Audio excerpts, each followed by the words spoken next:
볼 강자, 날생자, 이 하느님의 말씀이신 예수님께서 이 땅에 오신 걸 말하죠. 이것을 이제 비앙키 수사님이 이렇게 설명을 합니다. 하느님의 말씀께서 인간의 육신 안에서 당신을 비우셨듯이 같은 말씀께서는 사람의 말이 되시면서 즉 기록된 문자가 되시면서 당신을 비우셨습니다. 강생과 성경 기록은 이렇듯 서로 유사한 점이 있습니다. 강생의 유비는 바로 이 관계를 일컫는 것입니다. 아우구스티노 성인은 이렇게 말합니다. 성경 전체에서 펼쳐지는 하느님의 말씀이 원래 단 하나이고 수많은 성인들의 입을 통해 울려 퍼지는 말씀도 원래 단 하나임을 잊지 마십시오. 한처음 하느님과 함께 계셨던 말씀은 시간의 바깥에 계셨기에 어떠한 인간의 음절도 지니지 않으셨습니다. 하지만 스스로 낮추셔서 우리 육신의 허약함을 취하셨을 때에는 우리 약함의 눈높이에 맞추어 주시느라 소리로 울려 나오는 인간의 말마디로 분절되기에 이르도록 내려오셨습니다. 대단히 좀 어려운 내용을 우리가 보고 있는데 강생의 이 두 가지 측면이 있다는 겁니다. 하느님의 말씀이신 분께서 이 땅에 사람이 되셔서 내려온 이 육화 강생의 이 사건, 이게 물론 이제 우리가 알고 있는 그 사건인데 여기서 또 한 가지 그 말씀께서 기록된 문자가 되시면서 또 한 번 당신을 비워내셨다. 그러니까 하느님의 이 로고스라는 이 엄청난 분이 이 인간의 언어 안으로 들어오실 만큼 또다시 당신을 비우셨다. 이것을 우리가 조금 전문 용어로 케노시스라고 하는데 이 예수님의 그 자기 비움, 이런 그 의미를 지니거든요.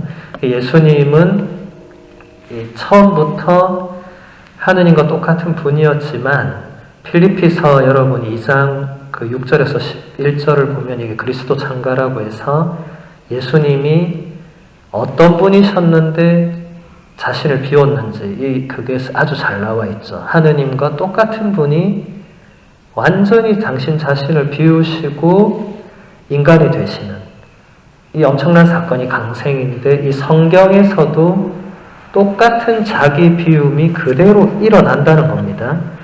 그래서 아우구스티노 성인이 이 원래 한처음에 하느님과 함께 계셨던 그 말씀은 시간의 바깥에 계셨다. 그러니까 영원으로부터 존재하고 계셨기 때문에 그분은 어떤 문자나 우리가 이렇게 제가 지금 말로 하듯이 이렇게 소리로 표현해낼 수 있는 그런 차원의 분이 아니셨는데 그런 차원으로까지 내려오셨다. 우리가 예수님의 말씀을 제가 주일에 미사 중에 제가 직접 읽으면서 선포를 하잖아요. 우리 주일마다 예수님의 말씀을 주일뿐만 아니라 뭐 평일 어쨌든 미사 때마다 또 복음서를 읽을 때마다 예수님의 말씀을 듣잖아요. 그렇게까지 당신 자신을 비우셨다. 그것을 지금 얘기를 하는 겁니다. 다음으로 말씀과 성찬의 관계를 보겠습니다. 예로니모 성인은 이렇게 말합니다. 주님의 몸은 참된 양식이요 그분의 피는 참된 음료이기에 신비적인 의미에 따라서 이렇게 말할 수 있습니다. 즉 단지 제단의 신비에서뿐만 아니라 성경 독서에서도 그분의 살과 피를 양식으로 삼는 일이야말로 현세에서 유일한 선익이라는 것입니다. 참된 음식과 참된 음료는 사실 하느님의 말씀에서 얻는 것, 다시 말해서 성경의 지식입니다. 지금 예로니모 성인의 말씀은 우리가 미사 중에 받아 모시는 예수님의 그 살아계신 몸과 피와 미사 중뿐만 아니라 성경 독서를 통해서 우리가 듣게 되는, 받아들이게 되는 그 말씀은 똑같은 살아있는 참된 영적 양식이다. 예로니모 성인 같은 분이 이렇게 강조를 했음에도 불구하고 점점 더 교회 역사를 보면 이 미사 성제의 신비가 굉장히 두드러지면서 말씀의 신비는 자꾸 이렇게 소홀해지는 이런 측면을 띠게 된 건 사실입니다. 그래서 마르틴 루터라는 인물도 나올 수 있었던 거고, 마르틴 루터가 오직 말씀만으로 구원받는다는 그런 주장도 하게 된 거고, 그러니까 그 교회에 그런 현실도 있었던 거죠. 그런데 원래 우리 교회에는 예로니모 성인 같은 분이 이미 말씀과 성찬을 거의 동등하게, 물론 똑같다고 할 수는 없지만 거의 동등하게 이렇게 얘기를 하고 있습니다. 계속 보겠습니다. 하느님의 말씀이 마리아에게서 육신이 되셨거니와 성경에서도 육신이 되셨으며 마리아께서 성령으로 말씀을 잉태하셨듯이 모든 신앙인들도 거룩한 독서를 하면서 성령으로 말씀을 잉태할 수 있다는 것이 교회 전통의 관점입니다.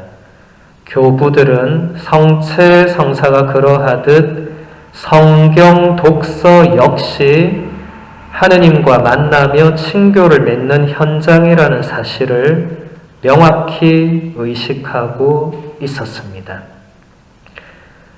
이 앞부분은 여러분들이 저한테 몇 번 들었을 겁니다. 교부들, 특히 암브로시오 성인 같은 분은 성모님이 예수님을 잉태하기 이전에 제가 뭐라고 했죠? 믿음으로 그 말씀을 먼저 잉태했다고. 근데 그것은 암브로시오 성인뿐만 아니라 모든 교부들이 똑같이 생각한 아주 중요한 원칙이었어요. 그래서 여기도 보면 예수님께서 물론 성모님에게서 육신이 되셨지만 성경에서도 똑같이 그렇게 됐다고. 성경에 기록된 그 문자를 통해서도 그분이 그 안에 강생을 하신 거죠. 그리고 성모님께서 성령으로 말씀을 잉태하셨듯이 모든 신앙인도 거룩한 독서를 하면서 성령으로 말씀을 잉태할 수 있다는 것이 교회 전통의 관점, 이건 바로 교부들이 가르쳐 준 것입니다. 그래서 교부들은 성체 성사의 원리와 똑같이 성경의 거룩한 독서도 그와 똑같다고까지 거의 생각을 한 거예요. 그러니까 여러분이 미사에 와서 예수님을 만나고 예수님의 말씀을 듣고 예수님의 살아계신 몸과 피를 받아보시고 돌아가고, 집에서 여러분이 성경을 읽을 때도 거의 비슷한 일이 일어난다고 생각한 겁니다. 근데 이런 전통이 점점점 이 중세로 넘어가면서 이제 거의 약해지거나 사라지게 된 거죠. 그래서 이 한 1000년쯤 지나서 루터라는 인물이 나올 때까지 말씀의 이 중요성이 계속 옅어져 간 거죠. 이 일반 신자들 사이에서. 그래서 우리가 다시 그것을 되찾아야 되는, 그래서 이런 영적 성경 해석이 대단히 중요한 이유는 다시 이 말씀의 이 강생, 이것이 단지 성체 성사로만 끝나는 것은 결코 아니죠. 예수님이 성체 성사로만 우리에게 다가오시는 그런 분은 아니죠. 물론 성체 성사가 가장 예수님 현존의 절정이지만 성경도 역시 그와 비슷하게, 거의 그와 똑같이 말씀 안에 예수님께서 살아계시죠. 그래서 여러분들 말씀의 전례 때 성찬의 전례에 임하듯이 말씀의 전례에 임해야 됩니다. 이게 유대인들이 우리 그리스도인들에게 지적하고 비난하는 중요한 부분이거든요. 유대인들 우리한테 너네 말씀의 전례할 때는 앉아서 졸잖아. 성찬 전례할 때 일어나서 무릎 꿇고 그렇게 경건하게 하면서 말씀 전례 때는 그렇게 하면 되냐고. 한편으로 일리가 있는 거예요. 예. 근데 여러분 미사 처음부터 끝까지 무릎 꿇고 있으라면 이거 벌 받는 거잖아요. 예. 그렇게 할 수는 없잖아요. 예. 그렇지만 여러분이 비록 앉아서 말씀을 듣지만 그 무릎 꿇고 성체를 바라보는, 그리고 무릎 꿇고 예전에 다 무릎 꿇고 성체를 명했잖아요. 그런 마음으로 그 말씀을 들어야 된다는 게 교회 전통이었다는 겁니다. 여러분 미사 때 한번 여러분 자신을 잘 돌아보세요. 다른 사람 보지 말고 여러분 자신을 잘 돌아보세요. 나는 말씀의 전례 때 독서, 1독서, 화답송, 2독서 이 모든 그 말씀을 정말 내가 성체를 받아 모시듯이 내가 듣고 있는가? 아니면 앉아서 멍하게 이렇게 있다가 성체만 받아 모시고 가는가? 형 생각해 봐야 되겠죠. 교부들은 단 한 번도 성체성사, 성찬의 전례만 하면 된다는 이런 말은 그 누구도 어디서도 한 적이 없습니다.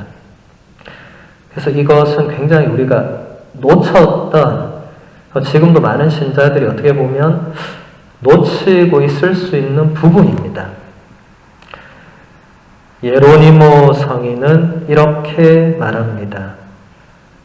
기도하고 있습니까? 그렇다면 그대는 신랑이신 분께 말씀드리고 있는 것입니다. 성경을 읽고 있습니까? 그렇다면 그분께서 그대에게 말씀하고 계시는 것입니다. 암브로시오 성인도 이렇게 말합니다. 기도할 때 우리는 하느님께 말씀드리고 있는 것이고 하느님의 영감으로 쓰인 성경을 읽을 때 우리는 그분의 말씀을 듣고 있는 것입니다. 이 다 교부들이 한결같이 얘기하고 있죠. 우리가 기도할 때는 하나님께 말씀을 드린다. 이건 여러분들이 다 실제로 그렇게 하고 있으니까 별 문제는 없어요. 근데 반대로 우리가 성경을 읽고 있을 때 하느님께서 우리에게 말씀하고 계신다. 이제 이 부분이 우리가 잘 안 되는 부분이죠. 그래서 우리가 지금 날마다 성경을 읽는 것은 사실 이 부분 때문이기도 합니다.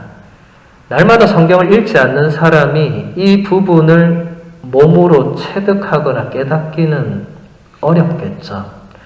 날마다 읽어도 이게 될까 말까 한데, 근데 어쨌든 날마다 말씀을 읽고 묵상하고 듣고 접하는 이 안에서 여러분들은 조금씩 하느님께서 오늘 이 말씀으로 나를 흔드시는구나.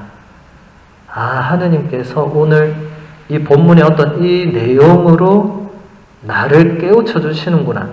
이런 조그만 어떤 이 진전의 어떤 깨달음들이 있다는 겁니다.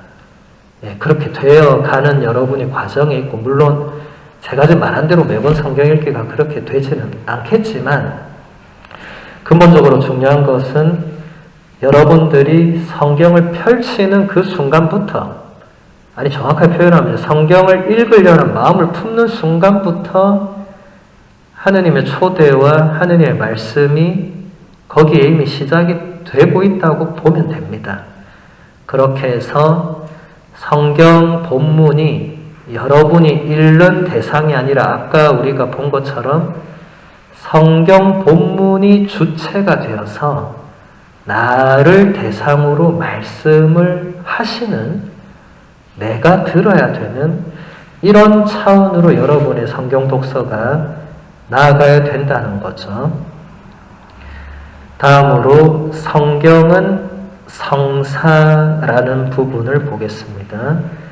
아직도 성사와 말씀을 분리시켜 생각하는 경향이 우리 교회에 남아 있습니다. 성경 말씀은 가르침을 베푸는 반면 성사는 은총을 베푸는 것이라는 그런 관념.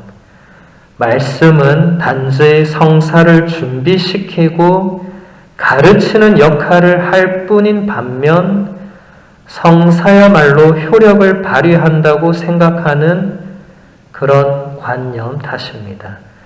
그러나 하느님의 말씀을 성사적인 맥락에서 힘과 은총을 전달해 주는 것으로 받아들여 실천하지 않고 단지 진리와 계명과 교리의 전수라는 관점에서만 바라본다면 하느님의 말씀은 늘 하느님의 관한 말씀으로만 남게 되고 성사 거행의 전 단계로만 기능을 하게 됩니다. 실제로 교회가 이런 측면이 있었어요, 예전에. 그러니까 말씀의 전례는 성찬의 전례를 위해서 그냥 있는 그런 차원으로 생각하는 경향들이 없지 않아 있었어요. 근데 문제는 아직도 그렇게 생각하는 신자들이 있다는 겁니다. 제대로 그런 것에 대해서 교육을 받아본 적도 없고 어쨌든 영성체를 하는 게 가장 핵심이라고 생각할 때 그 전 단계는 말 그대로 전 단계가 되어버리는 거죠.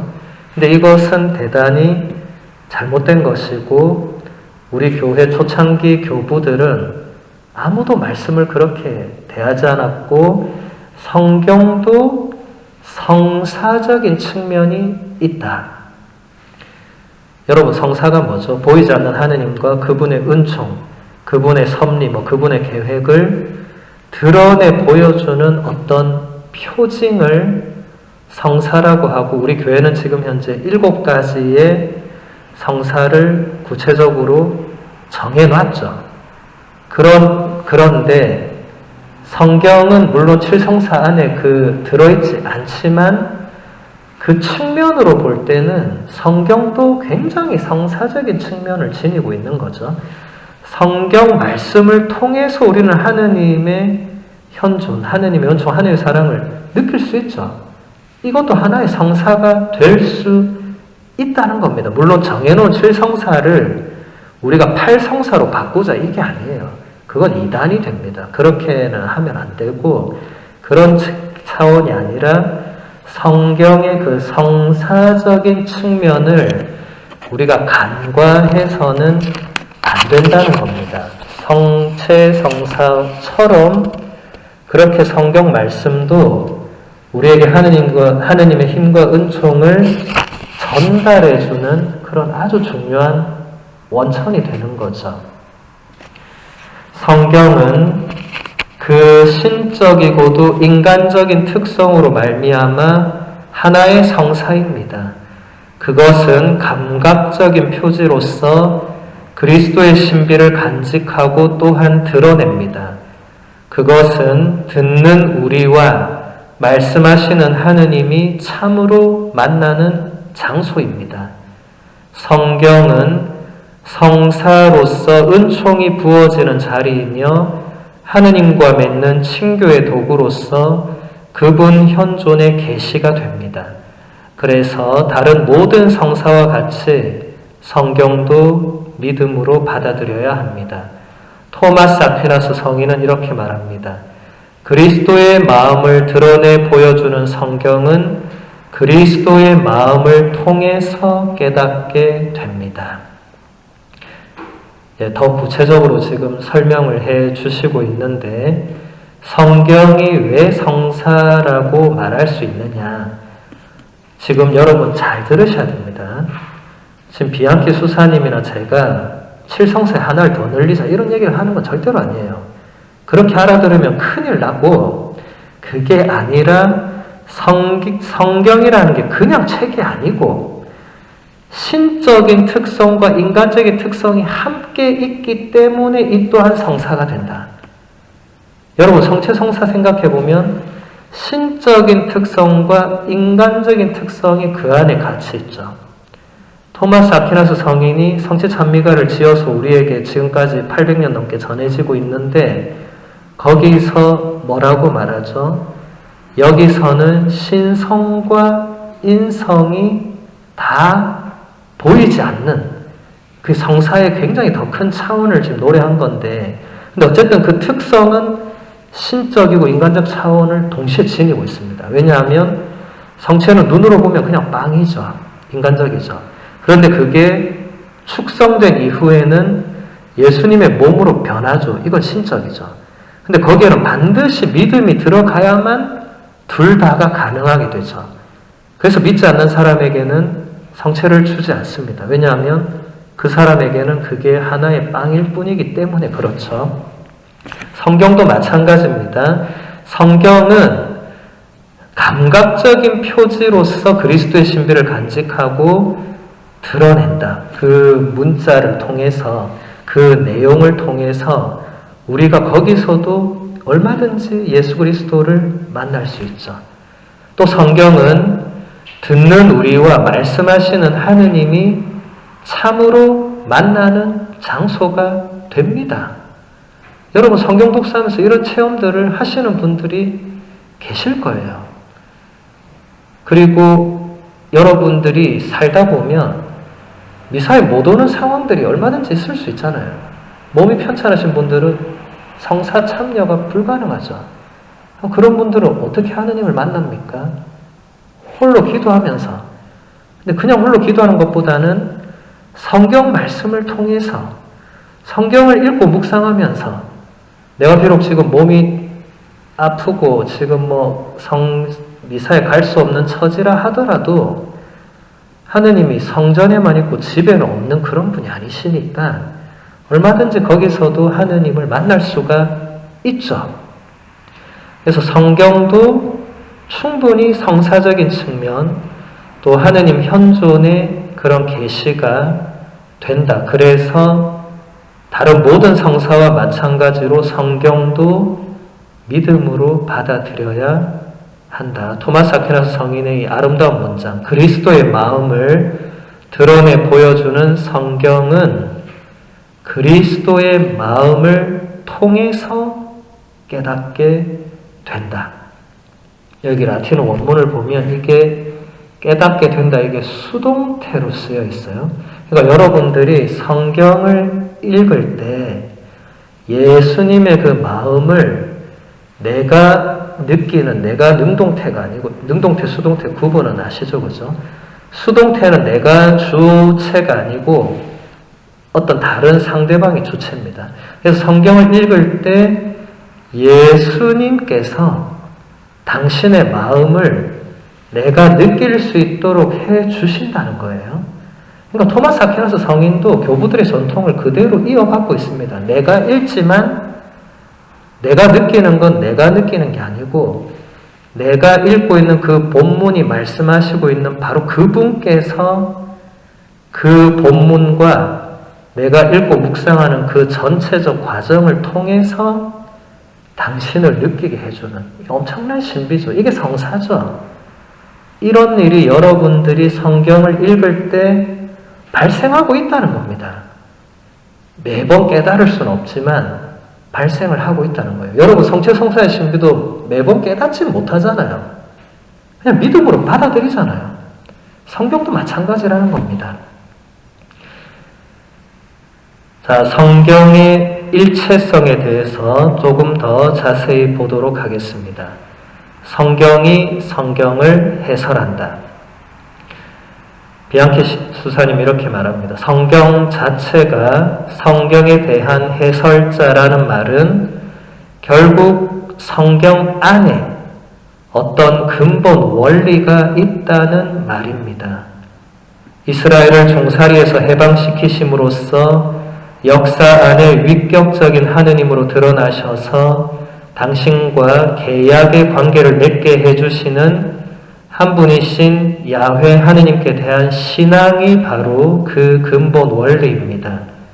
바로 이 원리가 다양하고도 상이한 본문들의 심원한 일치를 부여해주며 다른 문화권에서 가져온 내용에 새로운 방향을 잡아주는 것입니다. 일단 첫 번째 원리로 성경이 성경을 해설할 수 있는 첫 번째 원리는 이 모든 이 성경 안에 그 우리가 믿고 있는 그 유일하신 한 분 하느님께서 현존해 계시고 이 모든 것을 섭리하셨다는 믿음이 1차적으로 깔려 있어야 지금 우리가 얘기하고 있는 이 모든 것이 가능해진다. 물론 우리 그리스도교 신앙이 고백하는 하느님은 그 유일한 한 분 하느님이 성부, 성자, 성령의 삼위일체 하느님으로 믿고 있는데 지금 여기서는 그게 중요한 건 아니고 어쨌든 우리가 성경을 읽을 때는 그 하느님, 한 분이신 하느님께서 이 성경을 통해서 지금 나에게 역사하시고 지금 우리에게 뭔가를 말씀하시고 지금도 우리 인간의 삶과 사건에 개입하시는 이런 믿음이 거기에 깔려 있다는 겁니다. 그리고 그렇게 깔려 있을 때 성경 독서가 뭔가 의미를 발휘하지 그렇지 않으면 그냥 여타 다른 책 읽는 것과 똑같아질 수밖에 없는 거죠. 계속 본문을 보면 성경은 그리스도께서 그 해석의 중심점으로 드러날 때 비로소 알아듣게 됩니다. 안티오키아의 이냐시오 성인은 구약 성경과 신약 성경을 분리시키는 사람들에게 그리스도께서는 성경 전체를 하나로 만드시는 분이라고 말합니다. 그분이야말로 성경 전체가 하나로 통합된 결정적 내용이 되는 분이라고 소개하면서 성인은 이렇게 말합니다. 나의 문서고는 예수 그리스도이십니다. 그분의 십자가와 죽음 그리고 부활이야말로 그분을 통해서 우리에게 온 신앙이야말로 결코 변할 수 없는 문서고입니다. 굉장히 아름다운 표현이죠. 안티오키아의 이냐시오 성인은 아주 초반에 그 2세기 초반에 순교한 그러니까 예수님의 그 직제자 그룹과 상당히 가까운 그 성인이고 우리나라에도 지금 안티오키아의 이냐시오 성인의 7편지는 우리나라 말로도 번역이 되어 있습니다. 그래서 여러분들이 원하시면 구입해서 읽어보실 수도 있어요. 그 7편지는 이냐시오 성인이 이제 순교를 하러 가는 그 길에서 그 근처에 있는 7교회 공동체 편지를 써보낸 게 그대로 남아 전해진 겁니다. 순교에 대한 강한 열망과 그 초대교회의 어떤 예수님에 대한 신앙 고백이 굉장히 잘 드러나 있는 중요한 작품입니다. 근데 그 이냐시오 성인은 구약 성경과 신약 성경을 분리시켜서는 안 된다고 이미 그 시대에 그런 움직임들이 일어나고 있었던 거예요. 다 물론 이단으로 단죄를 받습니다. 여러분들도 구약 성경 읽을 때 이해가 안 되는 부분들, 도저히 이게 인간적으로 말도 안 되는 표현들 접하면, 이게 우리 신앙과 무슨 상관이 있나, 이런 마음이 들 수 있어요. 근데 그렇다고 해서 여러분이 구약 성경을 갖다 버려서는 안 됩니다. 개인적으로 버리는 걸 제가 뭐라고 할 수는 없겠지만, 우리 교회는 2000년 동안 한 번도 그런 움직임에 동조한 적이 없습니다. 성경은 전체가 하나의 책이라고 처음부터 지금까지 한결같이 그렇게 받아들여져 오고 있습니다. 이냐시오 성인은 예수 그리스도야말로 성경의 중심이시다. 이것은 이냐시오 성인뿐만 아니라 그리스도교 신자들의 성경 읽기의 핵심이 됩니다.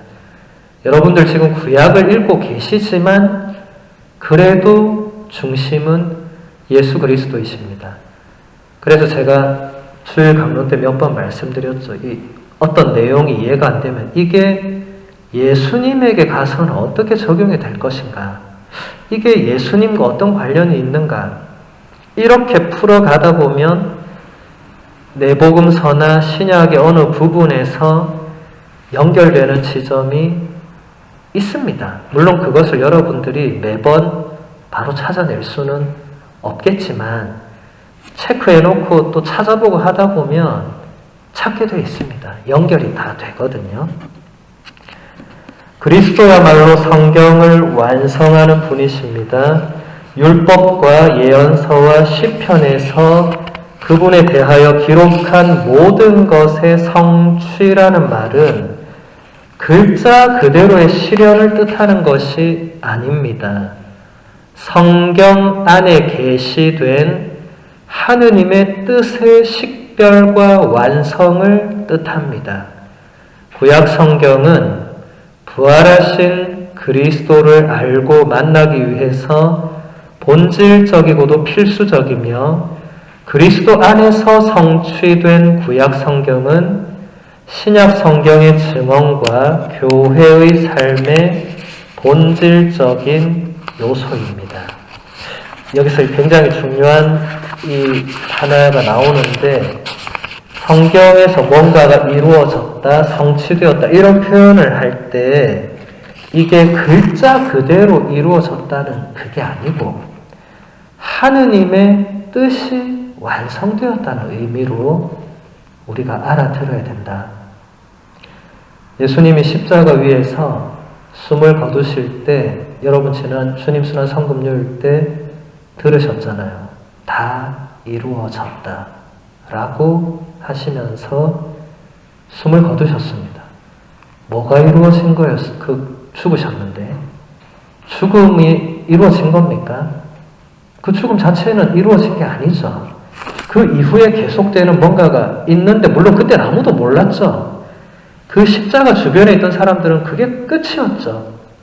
그런데 예수님이 이루어졌다고 한 것은 뭐가 이루어졌다는 거예요? 하느님의 뜻과 계획이 이렇게 이루어졌다는 거죠. 그래서 하느님께서 이틀 뒤에 그분을 다시 들어 높여주시죠. 살려주시죠. 그렇죠? 예.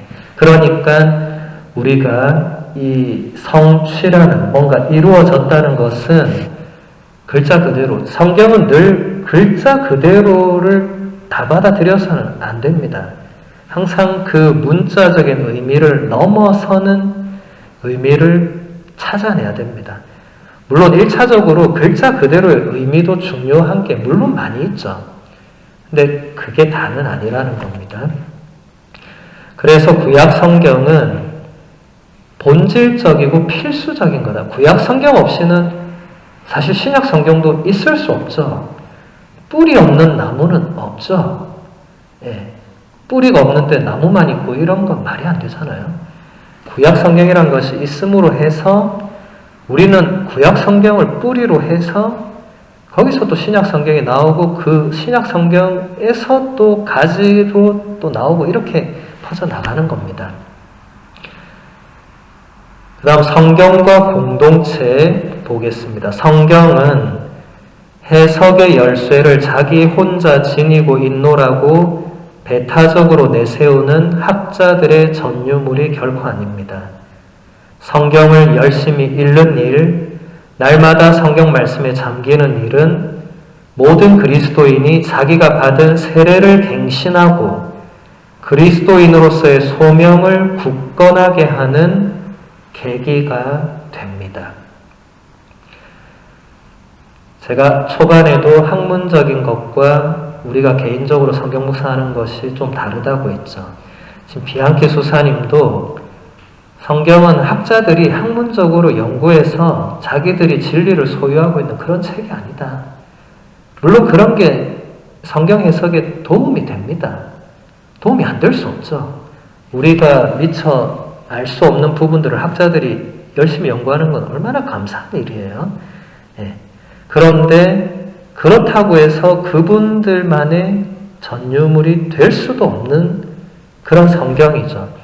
성경을 열심히 읽고 날마다 성경 말씀에 잠기는 일은 여기서 놀라운 표현을 하는데 모든 그리스도인들이 자신이 받은 세례를 갱신하는 것과 같다. 그리고 그리스도인으로서의 소명을 굳건하게 하는 그런 계기가 된다. 저는 이런 표현은 대단히 놀랍게 받아들여졌습니다. 우리가 세례갱신 언제예요? 주님 부활 대축일 밤미사 때 세례 서약을 갱신하잖아요. 그런데 성경을 날마다 읽고 묵상하는 그게 바로 그 서약의 갱신과도 같다. 근데 가만 생각해 보니까 정말 맞더라고요. 우리가 그때 무슨 서약을 합니까? 여러분은 예수 그리스도를 따르기 위해서 지나간 과거의 악습, 우리가 빠져있던 세속적인 어떤 그런 악이나 이런 어둠이나 이런 것을 다 끊어버리겠냐고 묻잖아요. 끊어버리겠다고 대답하잖아요. 예. 그 서약이 성경 말씀을 읽을 때 읽고 묵상하면서 그게 거기서 다시 이루어진다는 겁니다. 저는 이건 저도 정말 생각지 못했던 부분입니다. 깜짝 놀랐습니다. 그 세례서약 갱신이라는 게 물론 일회적인 게 아니라고 저도 생각은 하고 있었지만 우리가 성경을 펼쳐서 읽고 묵상할 때 그게 그 서약의 갱신이 된다고까지는 저는 생각 못했거든요. 그러니까 이분은 엄청난 분입니다. 이런 통찰을 해내신다는 자체가 엄청난 거죠. 그래서 여러분 성경을 펼쳐서 읽고 묵상할 때 여러분이 세례 때 했던 그 서약, 여러분은 하느님의 자녀로서 자유를 누리기 위해서 그 모든 악습, 게으름, 태만, 여러분이 이 비양심적인 거 하나님 뜻과 맞지 않는 내가 멀리해야 된을 알고 있는 그 모든 것에서 내가 정말 자유로워질 수 있도록 성경 말씀을 읽고 묵상을 해야 되겠죠. 그리고 성경 말씀이 또 우리를 그렇게 만들어줍니다. 여러분 아우구스티노 성인의 그 유명한 회개 장면 이야기를 들으신 분들은 이 연결이 될 거예요. 아우구스티노 성인이 회심하기 직전까지도 아우구스티노 성인의 삶은 윤리적으로 대단히 문제가 많았습니다. 그런데 아우구스티노 성인이 결정적으로 회심을 하게 된 사건이 그 고백록에 보면 이 아우구스티노 성인이 너무 본인의 이 비윤리적인 이 삶의 모습 때문에 막 괴로워하고 있는데 이 정원을 거닐고 있는데 뭔가 목소리가 들리는 거예요. 뭔가 집어서 읽어라고 하는. 근데 그게 이제 성경을 펼쳐서 읽으라는 말씀으로 아우구스티노 성인이 알아듣고 바로 달려가서 성경을 펼쳤는데 그때 바오로 서간 로마서의 말씀이 나왔습니다. 근데 그 로마서에서 바오로 사도가 뭐라고 했냐면 여러분들은 빛의 자녀로서 이제 어두운 밤의 행실을 다 벗어버리고 빛의 갑옷을 입고 대낮의 자녀로 살아가라. 이제 그런 육체적인 더러움, 방탕, 불륜 이런 모든 악한 행실을 벗어버리고 빛의 자녀로 살아가라. 이 말씀을 아우구스티노 성인이 듣게 된 거죠. 그때 성인은 바로 깨달은 거죠. 이건 내가 우연히 읽은 게 아니고 지금 하느님께서 나에게 이 말씀을 통해서 나를 일으키시는구나. 이걸 바로 느꼈죠. 아우구스티노 성인의 이 아주 유명한 회심의 장면입니다. 이런 그림들이 엄청 많아요. 이 고백록에 나온 그 내용을 모티브로 해서 많은 그림들이 거기 나옵니다. 거기가 아니라 뭐 유명한 미술관이나 이런 데 가면 그게 나와요. 그런 것과 똑같이 우리가 성경을 읽고 묵상하는 것은 우리가 세례 때 서약했던 것을 갱신하는 게 되고 또 그리스도인으로서의 소명을 굳건히 하는 여러분 각자 저와 여러분 모두는 하느님께 어떤 소명을 받고 있습니다. 근데 그 소명은 사람마다 달라요. 제가 지금 이 시간에 이렇게 하는 것도 제가 받은 소명이라고 생각하니까 제가 이걸 하고 있는 거예요. 이게 소명이 아니면 이 시간에 이러고 있는 건 서로 피곤한 일이에요. 소명감이 있으니까 저도 이걸 준비하고 여러분도 와서 참여하는 거죠. 여러분도 여러분만이 할 수 있는 소명이 있는데 성경 말씀이 그것을 굳건하게 해준다 라는 겁니다. 돌아가신 카를로 마리아 마르티니 추기경님이 이 루카복음서 5장 이 예수님께서 처음으로 제자들을 부르시는 그 장면을 묵상하면서 본인이 처음으로 밀라노 이제 교구장으로 임명이 돼서 그 착좌 미사를 들어갈 때 그 복음서의 그 장면을 떠올렸다고 하죠. 그러면서 그 성경 말씀이 이런 의미를 지니는구나. 그러니까 여러분 성경 말씀은 읽고 나서 묵상하고 나서 잊어버린다 하더라도 어느 순간 그 말씀이 이렇구나 하고 우리를 일깨웁니다. 그렇게 됩니다. 여러분 어제 일도 기억이 안 난다 하실지라도 성경 말씀은 우리의 기억의 차원에 머무르는 그런 게 아니기 때문에 우리를 근본적으로 일으키실 수 있고 우리를 변화시킬 수 있는 힘이 있죠. 그래서 여러분 성경을 읽을 때 이 두 가지 차원도 생각을 하시면 좋습니다.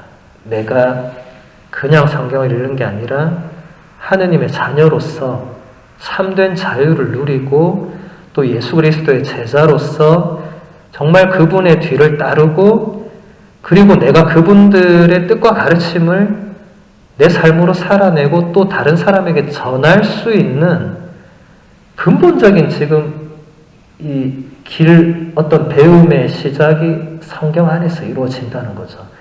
성경이 아니면 어디서 이걸 하겠어요? 성경 말씀 없이 아무리 좋은 유튜브를 맨날 듣네. 다 들어보면 또 그것도 다 성경 말씀이 거기에 반드시 근본으로 깔려 있습니다. 성경 말씀 하나도 없이 강의하는 사람이 있다. 그건 좀 위험한 사람일 수 있어요. 혼자서 아무리 강의를 잘해도 어떻게 하느님의 말씀 하나 없이 그냥 강의를 어떻게 막 해요. 하느님의 말씀을 당연히 가지고 뭔가 사람들에게 풀어내는 게 대부분의 우리 신앙 강의들이죠. 다음 성경과 순교에 대해서 보고 마무리하겠습니다. 랍비 아키바는 자신의 순교를 쉐마, 말씀이 요청하는 바에 당연한 성취로 삼았습니다. 고문하는 자가 자신의 살갗을 발라내는 동안 랍비 아키바는 쉐마를 낭송했고 고문을 막아보려던 제자들에게 이렇게 말했습니다. 나의 온 생애 동안 목숨을 다하여 하느님을 사랑하라는 바로 이 말씀이 이루어지도록 노심초사하면서 살아왔다. 이 말씀은 결국 내가 목숨을 빼앗기는 그 순간에도 하느님을 사랑해야 한다는 뜻일 것이다. 내가 이 명령을 어떻게 하면 이룰 수 있을까 하고 자문하면서 살아왔고 지금이 바로 그 순간인데 내가 어찌 이 명령을 성취하지 않을 수 있다는 말이냐. 이 유대교 랍비 아키바라는 분이 순교의 순간에 제자들이 그냥 순교하지 말고 그냥 배교 비슷하게 하고 계속 우리에게 가르침을 달라고 이렇게 뭔가 요청을 했을 때 그 쉐마 이스라엘, 이 쉐마 이스라엘은 신명기 6장 4절에서 5절을 말합니다. 너 이스라엘아 들으라. 우리 주 하느님은 한 분이신 주님이시다. 너희는 마음을 다하고 목숨을 다하고 정신을 다하고 힘을 다하여 주 너희 하느님을 사랑하여라. 이것을 날마다 바칩니다. 유대인들은 지금도 아침에 날마다 바쳐요. 그러니까 이 아키바라는 랍비도 이걸 날마다 바치면서 내가 어떻게 하면 이걸 삶으로 살아낼 수 있을까를 고민해 왔는데 이제 그 순간이 왔다는 거예요. 나의 죽음으로 하느님을 사랑하는 이제 이 순간이 왔는데 어떻게 내가 이걸 하지 않고 이 순간 잠깐 피하고 내가 다시 집에 가서 온 마음을 다 안 된다고. 그거 훌륭한 분이죠. 그러니까 말씀과 순교는 이렇게 연결이 된다. 물론 모든 순교자들이 순교하시기 직전에 말씀을 떠올리면서 순교했다는 그런 기록은 남아있지 않지만 그분들이 근본적으로 순교할 수 있었던 이유는 하느님에 대한 사랑 때문이죠. 그렇죠? 사람이 목숨을 그냥 내놓을 수가 있습니까? 뭔가 거기에 상응하는 가치나 대가를 내가 받는다고 확신할 때 목숨마저 내놓을 수 있는 거잖아요. 그것을 말씀이 그렇게 이루도록 해준다. 비앙케 수사님 이렇게 말합니다. 예수님께서는 마음을 다하고 목숨을 다하고 힘을 다하여 궁극에 이루도록 아버지를 사랑하고 이웃을 자신보다 더 사랑하면서 성경을 완성하는 장소로 십자가를 선택하셨습니다. 다 이루어졌다라는 말씀은 그래서 나온 것입니다. 성경과 순교가 어떻게 이어지는가를 지금 잘 보여주고 있죠. 예수님께서도 쉐마 이스라엘을 너무 잘 알고 계셨고 어느 율법학자가 예수님께 율법 계명 가운데 가장 큰 계명이 어떤 것이냐 물었을 때 예수님은 주저없이 쉐마 이스라엘을 답하셨습니다.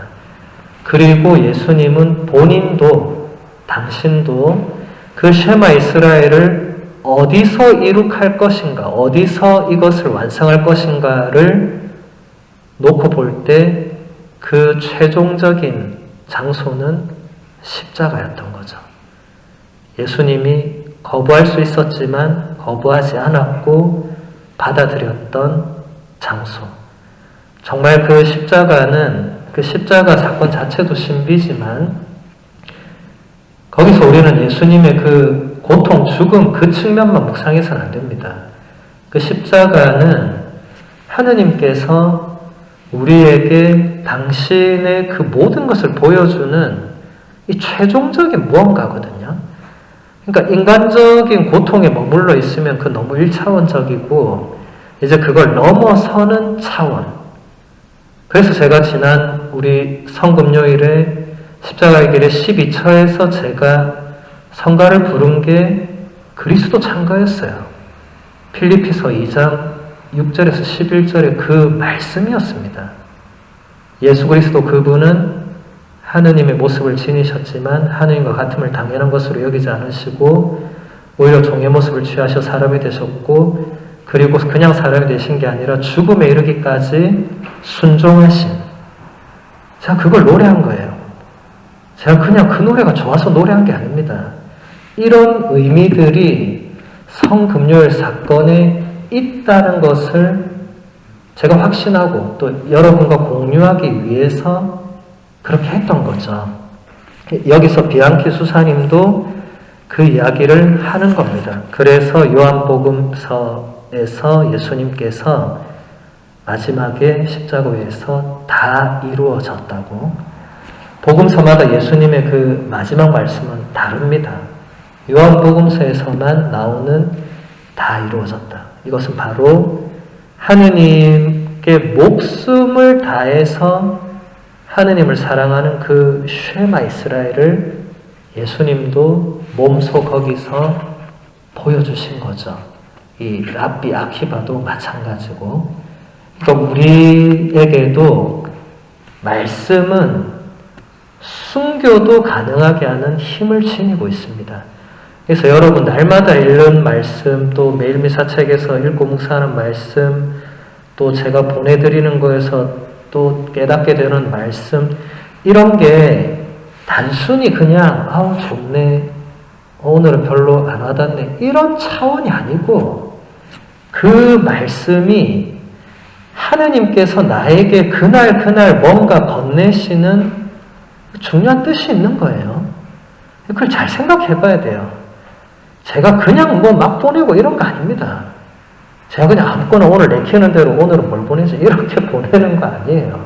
다 그게 저도 그런 것들을 생각을 하면서 이제 보내는 거고 우리 매일 미사 전례도 마찬가지고 그냥 짜져 있는 게 아닙니다. 2000년 동안 교회가 해온 것들의 종합판으로 이제 우리가 전례를 여러분이 비록 날마다 미사에 참여는 못 하시지만 매일 미사책을 보면 아 오늘 전례는 이렇게 되는구나. 지금 부활 제6주간에 예수님의 어떤 말씀을 듣는구나. 사도행전에서는 이런 사건을 전해주는구나. 이게 굉장히 중요한 거예요. 우리 신앙인들에게는 이게 그냥 과거에 있었던 사건을 되풀이하는 차원이 아니고 그게 지금 현장에서 우리 삶의 중심에서 다시 어떤 의미를 주는 그런 의미가 있습니다. 그래서 그것은 여러분들이 찾아 나가야 되는 거죠. 그래서 오늘은 여기서 마무리하고 다음 달에 계속 이어서 책을 내용을 같이 보도록 하겠습니다. 영광이 성부와 성